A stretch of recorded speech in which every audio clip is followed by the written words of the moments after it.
बच्चों, हम कक्षा 10 की हिंदी पढ़ रहे हैं और हमारी पाठ्य पुस्तक का नाम है कृतिका। बच्चों, कृतिका के अंतर्गत हम अध्याय 3 का अध्ययन कर रहे थे। हमारी जो लेखिका हैं वो है मधु कांकरिया और उन्होंने जो यात्रा वृत्तांत लिखा है उसे शीर्षक दिया था साना साना हाथ जोड़ी। ये नेपाली भाषा का शीर्षक है, यानी धीरे धीरे ईश्वर को हाथ जोड़ करके मैं प्रार्थना करती हूँ। इस शीर्षक का अर्थ ये है। बच्चों, ये एक यात्रा वृत्तांत है और इस यात्रा वृत्तांत को हम पढ़ चुके हैं, जो कि सिक्किम राज्य का यात्रा वृत्तांत है। हमारी पाठ्य पुस्तक कृतिका में इससे संबंधित कुछ अभ्यास प्रश्न आए। बच्चों, उनमें से हम 8 प्रश्न कर चुके हैं। अब हम आगे के अभ्यास प्रश्न हैं उनको उत्तर के साथ करने का प्रयास करेंगे। तो देखो बच्चों, हमारा 9वां प्रश्न है, प्राकृतिक सौंदर्य के अलौकिक आनंद में डूबी लेखिका को कौन कौन से दृश्य झकझोर गए। हमने जब हमारी पाठ्य पुस्तिका में जो यात्रा वृत्तांत आया, जो हमारा पाठ आया, उसमें हमने देखे थे कि कई जगह इतनी नैसर्गिक, इतने सुंदर प्रकृति के सौंदर्य थे कि वो क्या था, लेखिका क्या उनको अपने अंदर आत्मसात कर गई और प्रकृति को एक ईश्वरीय वरदान ना मान करके वो प्रकृति को ही ईश्वर मानने लगी और कहने लगी कि मेरे अंदर के सारे देवता इस नैसर्गिक सौंदर्य को देख करके जाग गए हैं। तो देखो बच्चों, ऐसे कौन कौन से सौंदर्य आए या कौन कौन से ऐसे दृश्य आए जो लेखिका को अंदर तक झकझोर गए। बच्चों, लेखक होते हैं, कवि होते हैं और कलाकार होते हैं। बच्चों, इनका मन बहुत कोमल होता है और ये हर चीज़ से अपना जुड़ाव रखते हैं और जुड़ाव रख करके उसे आत्मसात भी कर लेते हैं। यही हमारी इन लेखिका के साथ हुआ। देखो, प्राकृतिक सौंदर्य के अलौकिक आनंद में डूबी लेखिका को अकस्मात वहाँ के जनजीवन ने झकझोर दिया। कैसे झकझोर दिया? हम जब पाठ पढ़ रहे थे तो हमने देखा कि लेखिका शुरुआत में क्या कर रही थी, प्राकृतिक सौंदर्य का वर्णन कर रही थी। गैंगटोक के जितने भी मतलब कि वो थे, गैंगटोक की जो सौंदर्यता थी उसका वर्णन कर रही थी। रास्ते में जो प्राकृतिक झरने मिल रहे थे, तीस्ता नदी का वर्णन कर रही थी।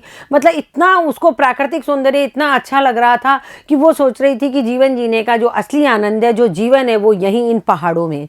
लेकिन अकस्मात, यानी अकस्मात का मतलब अचानक उन्होंने ऐसा क्या देख लिया जो उनको अंदर तक झकझोर गया। वो देखो, वहाँ सड़क बनाने के लिए पत्थरों पर बैठकर पत्थर तोड़ती औरतों का दृश्य भीतर तक झकझोर गया।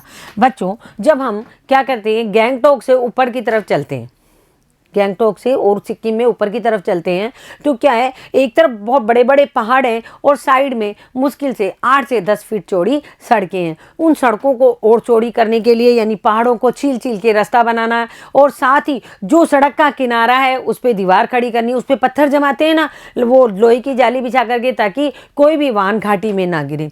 तो ये काम कौन कर रहा है?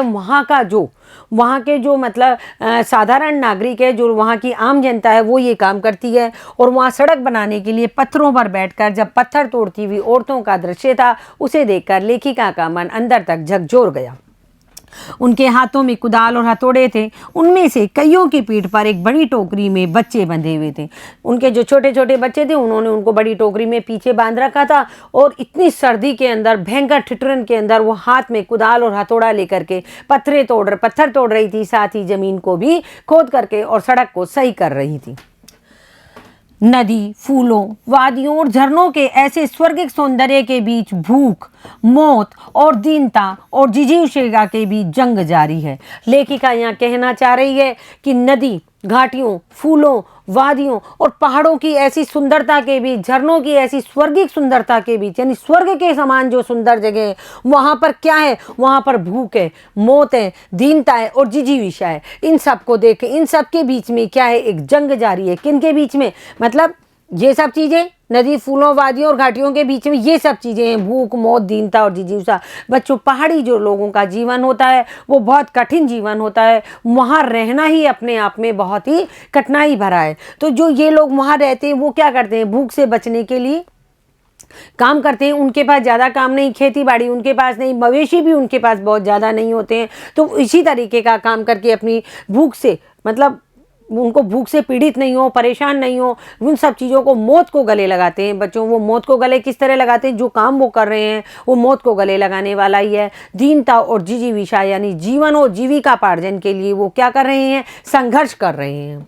7-8 वर्ष की उम्र के ढेर सारे बच्चे 3-3.5 किलोमीटर की पहाड़ी चढ़कर स्कूल जाते हैं। देखो बच्चों, अपने यहाँ तो क्या है, मैदानी इलाकों में हर 1 किलोमीटर पर विद्यालय है, लेकिन पहाड़ों में क्या है, 3-3 किलोमीटर की दूरी पर एक विद्यालय है। और वहाँ क्या है, चढ़ाई बहुत ज़्यादा है। पहले बच्चे उतरते हैं फिर चढ़ते हैं, मतलब कुल मिलाकर के आने जाने के रास्ते भी बहुत दुर्गम है।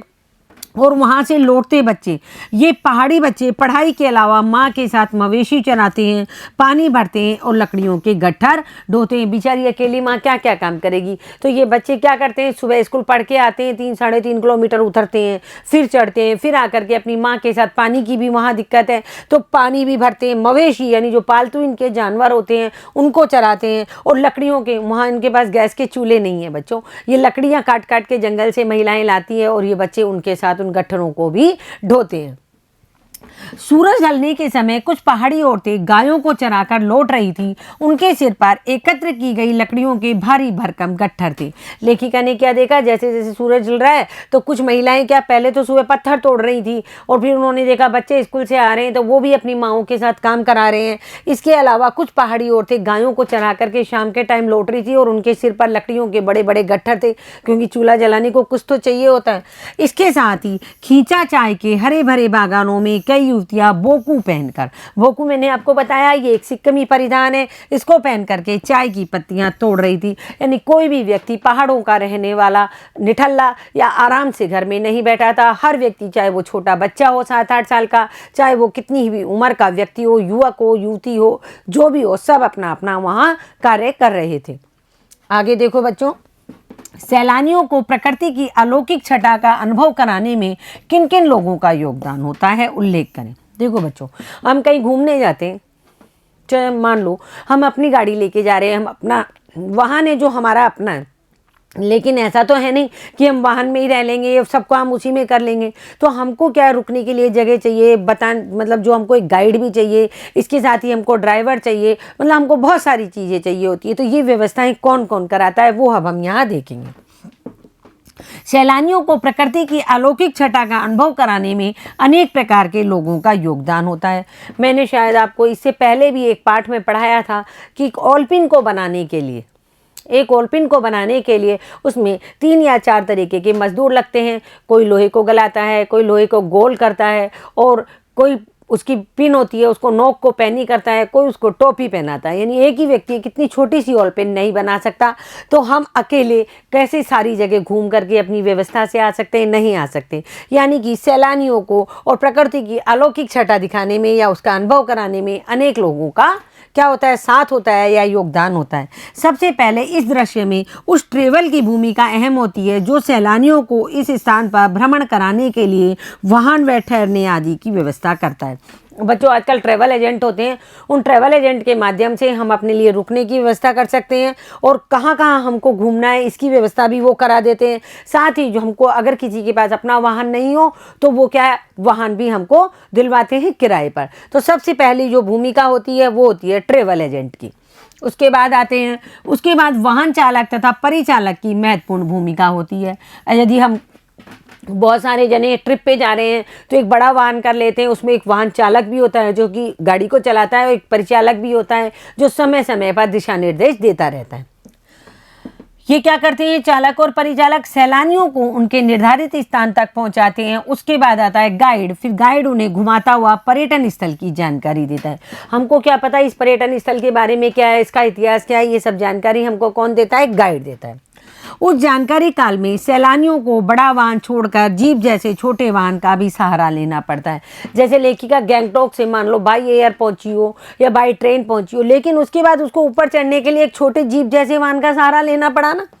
प्राय जीप जैसे वाहन के चालक जितेन नार्गे की भांति ड्राइवर कम गाइड होते हैं। जो छोटी जीप, छोटे वाहन के जो चालक होते हैं वो जितेन की तरह ड्राइवर भी होते हैं और क्या होते हैं, गाइड भी होते हैं। इसके अतिरिक्त उनके ठहरने और खाने पीने की व्यवस्था करने वाले होटल कर्मी तथा पर्यटन स्थल पर छोटी छोटी अन्य सुविधाएं जैसे बर्फ पर चलने के लिए लंबे लंबे बूट व अन्य जरूरी सामान किराए पर देने वाले दुकानदार होते हैं। हस्तशिल्प व कलाकृतियां बेचने वाले फोटोग्राफर और वहां के स्थानीय निवासियों व जनजीवन का इसमें महत्वपूर्ण योगदान होता है। देखो बच्चों, हम पहुंच गए, पर्यटन स्थल पर पहुंच गए, गाइड भी मिल गया हमको, लेकिन वहाँ हमारे ठहरने और खाने पीने की व्यवस्था कौन करता है? मान लो हमने एक होटल तय कर लिया कि हम इस होटल में रुकेंगे, हम होटल में रुक गए, लेकिन हमारा खाना पीना भी है और बहुत सारी दैनिक क्रियाएं होती है, उन सब के लिए हमारी जो सहायता करते हैं, हमारी मदद कौन करते हैं? होटल कर्मी। कौन करते हैं? होटल कर्मी। और तथा पर्यटन स्थल पर जहाँ हम घूमने जाते हैं वहाँ हमको छोटी छोटी सुविधाओं की जरूरत होती है। मान लो हम बर्फ़ पे चले गए, हम घर से तो बर्फ़ के बूट हमारे पास होते नहीं है क्योंकि हम तो रेगिस्तानी मैदानी इलाकों में रहते हैं, तो वहाँ बर्फ़ पर चलने के लिए लंबे लंबे बूट व अन्य ज़रूरी सामान किराए पर देने वाले दुकानदार भी हमारी मदद करते हैं। वो दुकान लगा के पर्यटन स्थल पर बैठे रहते हैं, वो जो चीज़ किराए पे देते हैं उसका चार्ज ले लेते हैं और किराए पर उसको जितने समय के लिए हमें चाहिए वो हमें उपलब्ध करा देते हैं। साथ ही हस्तशिल्प व कलाकृतियाँ बेचने वाले, यानी वहाँ के जो स्थानीय हस्तशिल्प है, कलाकृति है, वो बेचने वालों की भी दुकानें होती है। फोटोग्राफर, वहाँ मान लो वैसे तो आजकल सब लोग अपना कैमरा ले जाते हैं, मोबाइल में भी कैमरे होते हैं, लेकिन फोटोग्राफर से तुरंत फ़ोटो खिंचवा करके और उसका प्रिंट आउट निकालने वाले फोटोग्राफर भी वहाँ घूमते हैं। और इसके अलावा वहाँ के स्थानीय व जनजीवन का भी हमारे वहाँ घूमने में बहुत महत्वपूर्ण योगदान होता है। आगे देखो बच्चों, कितना कम लेकर ये समाज को कितना अधिक वापस लौटा देती है। इस कथन के आधार पर स्पष्ट करें कि आम जनता की देश की आर्थिक प्रगति में क्या भूमिका है। बच्चों, ये देश है जो कैसे प्रगति करता है। हम कहते हैं हमारा देश प्रगति कर रहा है। कैसे प्रगति कर रहा है? जब हम अपना योगदान देश के काम में देते हैं, हम चाहे कोई भी काम करें, जैसे हम पढ़ा रहे हैं या देश के काम में, और जो हमारे जितने भी मजदूर लोग हैं ये जो काम कर रहे हैं, मान लो हम ये सोचें कि ये मजदूर है जो बिल्डिंग बना रहे हैं, ये देश की प्रगति में क्या योगदान दे रहे हैं? ये तो कुछ भी योगदान नहीं दे रहे, परंतु ये बहुत बड़ा योगदान दे रहे हैं। मान लो इन्होंने एक बिल्डिंग खड़ी करी, जो कारीगर होते हैं, जो मजदूर होते हैं, इन्होंने एक बिल्डिंग खड़ी करी और उस बिल्डिंग में एक कोई सरकारी ऑफिस चला या कोई प्राइवेट ऑफिस चला, उस ऑफिस के चलने से, उस ऑफिस में जो काम हो रहा है और उस काम से हमारे देश को यदि प्रगति मिलती है, तो इसमें सबसे महत्वपूर्ण योगदान हमारे उन मजदूरों का और हमारे कारीगरों का होता है। हम खुले में बैठ करके कोई काम नहीं कर सकते। यदि वो उस बिल्डिंग को तैयार नहीं करते तो हम कैसे, कहाँ बैठ करके काम करते? तो बच्चों, उसी तरह कि ये लोग कितना कम लेकर समाज को कितना अधिक वापस लौटा देते हैं। यानी कि जो पत्थर तोड़ती महिलाएं हैं वो हमारे लिए सड़कें बना रही हैं वहाँ पर पे। यदि ये सड़कें नहीं होती तो लेखिका के अनुसार हम ऊपर तक, मतलब जैसे लेखिका कटाव तक पहुंची तो वो वहां तक कैसे पहुंच पाती? तो लेखिका का ये कथन उन पहाड़ी श्रमिक महिलाओं को लक्ष्य करके कहा गया है जो अपनी पीठ पर डोको बांधकर, डोको बच्चों एक बहुत बड़ी टोकरी होती है जिसमें छोटे बच्चों को बैठा लिया जाता है, डोको बांधकर अपने बच्चों को संभालती हुई कठिन परिश्रम करती है। इन श्रम साध्य महिलाओं को, यानी श्रम को साधने वाली महिलाओं को, श्रम को साधना के रूप में लेने वाली महिलाओं को देख करके लेखिका को लगता है कि ये सम सुंदरियां, यानी जो मेहनत करने वाली ये सुंदरियां हैं, ये महिलाएं, ये वेस्ट एट रिपेइंग है। यानी वेस्ट एट रिपेइंग का मतलब है ये हमसे कितना कम लेती है और हमें कितना अधिक दे देती है। अपने जीवन को मृत्यु के मुंह में डाल करके हमारे लिए ये कितना काम कर रही है, कितना बड़ा श्रम कर रही है। तो ये देखो बच्चों, लेखिका यहाँ कहना चाहती है, अर्थात ये कितना कम लेकर समाज को कितना अधिक लौटाती है। वास्तव में ये बात सत्य है कि हमारी ग्रामीण महिलाएं घर का काम करती है। देखो बच्चों, आपने गाँव की महिलाओं को देखा होगा या कभी उनके बारे में जानने का प्रयास करना, मतलब वो बहुत अधिक कार्य करती है कि ये घर का काम करती है, बच्चों की देखभाल करती है और कठिन मेहनत करके कृषि और पशुपालन भी करती है। ये केवल घर का काम ही नहीं करती, केवल बच्चे ही नहीं पालती, इसके अलावा चक्की चलाती हैं, उसमें गेहूं पीसती है, दूर दूर से पानी भर भर के लाती है, कृषि का कार्य भी कराती है घर के पुरुषों के साथ में। और पशुपालन में, यानी पशुओं की देखभाल करना भी बच्चों एक बहुत बड़ा काम होता है, पशुपालन भी करती है। इस दृष्टि से वे बहुत कम लेकर समाज को बहुत अधिक लौटाती है। वो कभी अपना वेतन नहीं मांगती हैं, वो बहुत अधिक काम करके, बहुत अधिक समाज को दे करके, मतलब अपना सब कुछ समाज को दे देती है और बहुत कम प्राप्त करती हैं।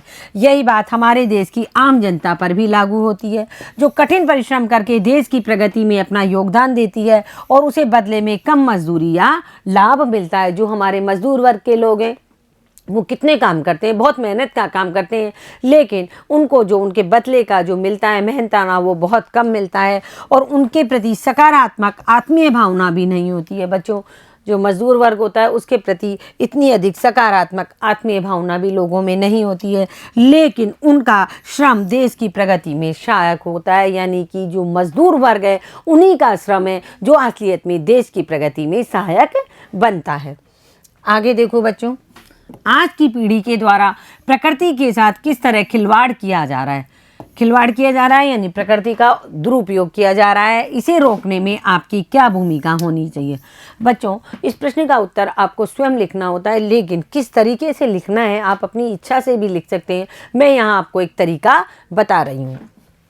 आज की पीढ़ी भौतिक सुख सुविधाओं एवं मनोरंजन के लिए प्रकृति का निर्ममता से विदोहन कर रही है। विदोहन यानी दोहन कर रही है, प्रकृति को नष्ट कर रही है, प्रकृति को समाप्त कर रही है। कैसे कर रही है? प्राकृतिक स्थलों को उजाड़ कर बस्तियां बसाई जा रही हैं।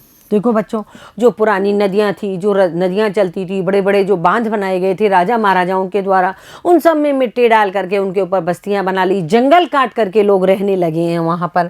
विस्फोटों से पर्वत उड़ाए जा रहे हैं। पर्वतों में क्या है बच्चों, ये जो पहाड़ है ये हमारे लिए बहुत लाभदायक है, हमारे जीवन के लिए बहुत लाभदायक है, लेकिन पहाड़ों से पत्थर निकालने के लिए, रास्ते बनाने के लिए इनके अंदर विस्फोटक पदार्थ डायनामाइट भर के और पहाड़ों को उड़ा दिया जाता है।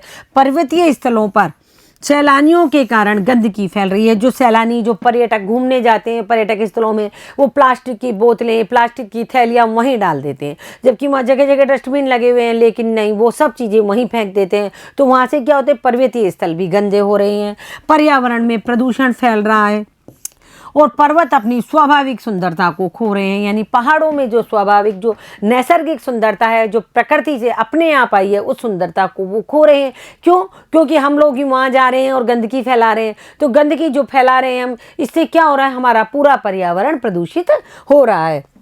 इसे रोकने में हमें क्या होना चाहिए, सचेत होना चाहिए और हमें जानकारी होनी चाहिए। हम कई बार बच्चों, लोग ये सोचते हैं कि मेरे अकेले के करने से क्या होगा। बच्चों, बूंद बूंद करके घड़ा भरता है। यदि मैं गंदगी नहीं फैलाऊंगी तो हो सकता हो कोई दूसरा भी मुझे देख करके नहीं फैलाए। यानी अपने आप पर एक कंट्रोल होना चाहिए कि, और अपने आप एक शपथ लेनी चाहिए कि हम गंदगी नहीं फैलाएंगे, क्योंकि ये देश हमारा घर है और हम यहाँ रहते हैं। तो इसे रोकने के लिए हमें सचेत रहना चाहिए और हमें ऐसा कोई कार्य नहीं करना चाहिए जिससे प्राकृतिक सौंदर्य नष्ट हो, गंदगी फैले और तापमान में वृद्धि हो। तो बच्चों, हमें क्या करना चाहिए, हमें प्रकृति के साथ कोई खिलवाड़ नहीं करना चाहिए। यदि हमने गलती से 2 पौधे काट दिए तो उसकी जगह हमें 10 पौधे लगाने भी चाहिए। आगे देखो बच्चों, प्रदूषण के कारण स्नोफॉल में कमी का जिक्र किया गया है। प्रदूषण के और कौन कौन से दुष्परिणाम सामने आए हैं उन्हें लिखिए। देखो बच्चों, जब लेखिका कहाँ बैठी हुई थी, लायुंग में बैठी हुई थी तीस्ता नदी के किनारे, और उसे वहाँ बर्फ़ नहीं दिख रही थी। हालांकि लायुंग में बर्फ़ पड़ती है पर वहाँ उसको बर्फ़ नहीं दिख रही थी। तो प्रदूषण के कारण स्नोफॉल में कमी कैसे आई, इसका जिक्र हम यहाँ देखते हैं कि एक सिक्किमी युवक वहाँ से जा रहा था तो लेखिका ने पूछा कि यहाँ क्या बर्फ़ नहीं है। तो उस युवक ने क्या कहा, सिक्किमी युवक ने लेखिका को बतलाया कि प्रदूषण के कारण स्नोफॉल कम हो गया है। स्नोफॉल यानी बर्फ़ की बारिश। यानी प्रदूषण होने से क्या हुआ है, तापक्रम बढ़ा है, तापक्रम बढ़ने से बर्फ़ पिघल रही है और बर्फ़ की बारिश नहीं हो रही है। उन्हें 500 फीट ऊपर कटाओ एक जगह में ही बर्फ़ देखने को मिल सकेगी। यानी जो लायुंग में जो बर्फ़ है वो यहाँ नहीं मिलेगी। अगर आपको बर्फ़ देखनी है तो आपको 500 फीट ऊपर कटाओ में जाना पड़ेगा। और प्रदूषण के और भी कई दुष्परिणाम सामने आए हैं। देखो बच्चों, प्रदूषण की वजह से स्नोफॉल बंद हो गया। जैसे प्रदूषण के कारण वायु प्रदूषित हो रही है, जिससे सांस लेने में भी कठिनाई होने लगी है। और जल प्रदूषण के कारण अस्वच्छ जल पीने के लिए मिल रहा है, इससे पेट और त्वचा के रोग बढ़ रहे हैं। ध्वनि प्रदूषण के कारण मानसिक अस्थिरता, बहरेपन तथा अनिद्रा जैसे रोगों का कारण ये ध्वनि प्रदूषण बन रहा है। इसी प्रकार टीबी, कैंसर, दमा, ब्लड प्रेशर आदि अनेक घातक रोग फैल रहे हैं तथा इनका आनुवांशिकी दुष्प्रभाव भी बढ़ रहा है। यानी कि आने वाली पीढ़ियों पर भी, आने वाली जो पीढ़ियाँ हैं वो स्वतः ही ये बीमारियां हैं वो अपने साथ लेकर आ रही है। किस वजह से? पर्यावरण प्रदूषण की वजह से। आगे देखो, कटाओ पर किसी भी दुकान का न होना उनके लिए वरदान है। इस कथन के पक्ष में अपनी राय व्यक्त कीजिए। बच्चों, हमने पाठ पढ़ा है और हमने देखा कटाओ में एक भी दुकान नहीं थी। मैं आपको बता रही हूँ कि किस तरह आप अपनी राय प्रकट कर सकते हैं। आपको एकदम ऐसा का ऐसा उत्तर नहीं लिखना है, इसके लिए आपको कोई बाध्यता नहीं है। आप इसको पढ़ सकते हैं और इस तरीके का ही दूसरा मतलब उत्तर आप लिख सकते हैं कि अपने पक्ष में जो राय देनी है वो राय हम यहाँ देंगे। देखो, कटाऊ सिक्किम का एक बहुत खूबसूरत किंतु वीरान पहाड़ी स्थल था। कटाऊ में कोई रहता नहीं था और कटाऊ क्या था, नैसर्गिक सौंदर्यता से परिपूर्ण था, जहाँ प्रकृति अपने पूरे वैभव के साथ दृष्टिगोचर होती है। दृष्टिगोचर होती है मतलब प्रकृति अपने पूरे मतलब फली फूली प्रकृति, फलती फूलती प्रकृति हमें वहाँ दिखाई देती है। यहाँ पर लेखिका को बर्फ़ का आनंद लेने के लिए जब घुटनों तक के लंबे बूटों की आवश्यकता महसूस हुई, तब उसने देखा कि वहाँ झांगू की तरह किराए पर मुहैया कराने के लिए एक भी दुकान नहीं थी। जो झांगू लेक है उसको छांग लेक भी कहते हैं। वहाँ पर बच्चों बहुत सारा एक शॉपिंग मार्केट बना हुआ है, बहुत दुकानें हैं, वहाँ पर लोग चाहें जो चीज़ खरीद सकते हैं। लेकिन कटाऊ में जब लेखिका को भी मन हुआ कि वो भी बर्फ़ के अंदर जाए, तो बर्फ़ में जो घुटनों तक के बूट पहने जाते हैं वो लेखिका के पास नहीं थे। अगर वो झांगू में होती तो वहाँ उसे किराए पे मिल जाते, लेकिन कटाऊ में क्यों नहीं मिले? क्योंकि कटाऊ बिल्कुल वीरान पहाड़ी स्थल था और वहाँ पर एक भी दुकान नहीं थी। तब लेखिका को लगा कि कटाऊ में किसी दुकान का न होना वहाँ के लिए वरदान है, यानी बहुत अच्छी बात है अगर कटाऊ में एक भी दुकान नहीं है। कारण क्योंकि यदि झांगू की तरह यहाँ दुकानों की कतारें लग गई होती तो यहाँ भी नैसर्गिक सौंदर्य समाप्त हो गया होता। यानी झांगू की तरह, झांगू लेक पे जहाँ बहुत सारी दुकानें हैं, या युमथांग वैली की तरह जहाँ बहुत सारी दुकानें, यदि यहाँ पर भी लग गई होगी कटाऊ में भी, तो कटाऊ में जो बर्फ़ आज हमको देखने को मिल रही है वो बर्फ़ भी हमको देखने को नहीं मिलती। यहाँ आबादी भी बढ़ेगी, मतलब यदि दुकानें लग जाएंगी तो नैसर्गिक सौंदर्य तो नेचुरल है, ख़त्म हो ही जाएगा। प्राकृतिक रूप से आबादी भी बढ़ेगी, लोग वहाँ रहने भी लगेंगे और सैलानियों की भीड़ भी, अतः यहाँ भी प्रदूषण फैलने लग जाएगा। तो लेखिका भी यही चाहती थी कि कटाऊ में एक भी दुकान नहीं हो। अगला प्रश्न देखो बच्चों, प्रकृति ने जल संचय की व्यवस्था किस प्रकार की है? मैंने आपको पाठ पढ़ाया था तब बताया था बच्चों, पानी की तीनों अवस्थाएं जो हमने विज्ञान में पढ़ी है, ठोस अवस्था, द्रव अवस्था और गैस अवस्था, पानी तीनों अवस्थाओं में हो जाता है। ये सब प्रकृति ने किया है। किसने किया है? प्रकृति ने। इंसान ने इसमें कुछ भी आविष्कार नहीं किया। जब तेज ठंड होती है, हमको कम पानी की आवश्यकता होती है, तो प्रकृति का ही ये रूप है कि पानी अपने आप सिकुड़ करके बर्फ़ के रूप में बदल जाता है। और जब हमें पानी की आवश्यकता होती है तो वो हिम शिखर है जो पिघल पिघल के नदियों के रूप में हमारे पास आ जाते हैं। और जब वो पानी हमें बरसात के रूप, जब हमें पानी चाहिए होता है तो वो क्या करता है, वो भाप बन के वो पानी ऊपर उठता है गैसीय रूप में और वापस बारिश के रूप में हमारे पास आ जाता है। तो प्रकृति ने जल संचय की व्यवस्था देखो कितनी अच्छी की है। हम लोग वैज्ञानिक हैं, हमारे आविष्कारक हैं, मानव ने तो पानी ऊपर नहीं पहुँचाया, मानव ने तो बादल नहीं बनाए, ना ही पानी को नीचे बारिश के जरिए बुलाया, ना ही मानव ने बर्फ़ बनाना सिखाया। ये सब क्या है? प्रकृति में अपने आप स्वतः ही होता है। तो देखो बच्चों, यहाँ के जो हिम शिखर हैं वो जल स्तंभ, यानी जल स्तंभ माने जल के आधार हैं। सर्दियों में यहाँ प्रकृति बर्फबारी करके हिम शिखरों के रूप में जल संग्रह कर लेती है। सर्दियों में क्या करती है? प्रकृति बर्फबारी करके, स्नोफॉल करके, किसके रूप में? हिम शिखरों के रूप में जल को इकट्ठा कर लेती है, संग्रह कर लेती है। और गर्मियों में बर्फ़ की यही शिलाएं पिघल पिघल कर जलधारा का रूप ले लेती है और नदियों के रूप में हमारे पास पहुंच जाती है। इस पानी से लोगों की प्यास बुझती है और यह जल संचय की एक अद्भुत व्यवस्था है। देखो कितनी अच्छी व्यवस्था है जल के संचय की प्रकृति की। आगे देखो बच्चों, देश की सीमा पर बैठे फौजी किस तरह कठिनाइयों से जूझते हैं, उनके प्रति हमारा क्या उत्तरदायित्व है? देखो बच्चों, हम जो हमारे देश में शांति से, अमन से, चैन से रह रहे हैं, वो हम अपने फौजी भाइयों की वजह से रह रहे हैं, जो क्या कर रहे हैं, यानी ऊपर पहाड़ों में जहाँ -50 डिग्री टेम्परेचर हो जाता है उसमें भी वो रहते हैं, और धरती पर रेगिस्तानी इलाके में जहाँ पर भी क्या होता है, वो -50 डिग्री में रह रहे हैं, लेकिन ये 50 डिग्री टेम्परेचर पर भी रह रहे हैं रेगिस्तान में, इतनी गर्मी के अंदर। तो इन फौजियों की वजह से ही हम अपना जीवन अमन और चैन से निकाल रहे हैं। तो देश की सीमा पर बैठे ये फौजी किस तरीके की कठिनाइयों से जूझते हैं उसके बारे में हम देखेंगे। देश की सीमा पर बैठे फौजी अनेक प्रकार की कठिनाइयों से जूझते हैं। उन्हें भयंकर सर्दी का सामना करना पड़ता है। बच्चों, इतनी तेज़ ठंड होती है कि उनकी उंगलियों के पोर्स, हाथ पैरों की उंगलियों के पोर्स तक गल जाते हैं। फिर भी वे सीमा की रक्षा के लिए वहाँ डटे रहते हैं। उन्हें खाने पीने की चीज़ों का अभाव झेलना पड़ता है। बच्चों, वहाँ पका करके कुछ खा नहीं सकते हैं क्योंकि वहाँ तो आग जलाते ही ठंडी हो जाती है। इसलिए उनके लिए बच्चों हमारी सरकार ने व्यवस्था कर रखी है ड्राई फ्रूट्स की। किसकी?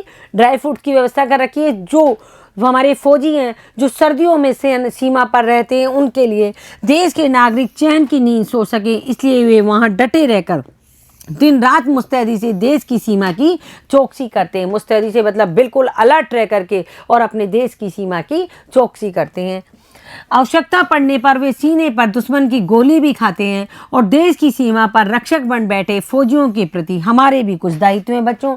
जब वो हमारी इतनी रक्षा कर रहे हैं और अपना सर्वस्व देकर भी और हमारे लिए अमन और चैन बना रहे हैं, तो हमारे भी उनके प्रति कुछ दायित्व हैं, कुछ कर्तव्य हैं। हम उनके प्रति स्नेह तथा सम्मान का भाव रखें। कैसा भाव रखें? स्नेह का भाव रखें, सम्मान का भाव रखें, उनके प्रति आदर का भाव रखें और उन्हें हर प्रकार की सहायता दें। उनके परिवारों के साथ हमेशा सहानुभूति, प्यार व सम्मान का व्यवहार करें। किनके साथ? फौजियों के परिवारों के साथ, जो हमारे देश की सुरक्षा में, हमारी सुरक्षा में, देश की जनता की सुरक्षा में चौबीसों घंटे लगे रहते हैं। तो देखो बच्चों, आज हमारा ये पाठ साना साना हाथ जोड़ी, जो कि मधु काकरिया का लिखा हुआ एक यात्रा वृतांत था, उसके भी प्रश्न उत्तर आज हमारे यहाँ समाप्त हो गए हैं। अब आप इन प्रश्न उत्तरों को पढ़िए और पढ़ करके लिखने का प्रयास कीजिए। धन्यवाद बच्चों।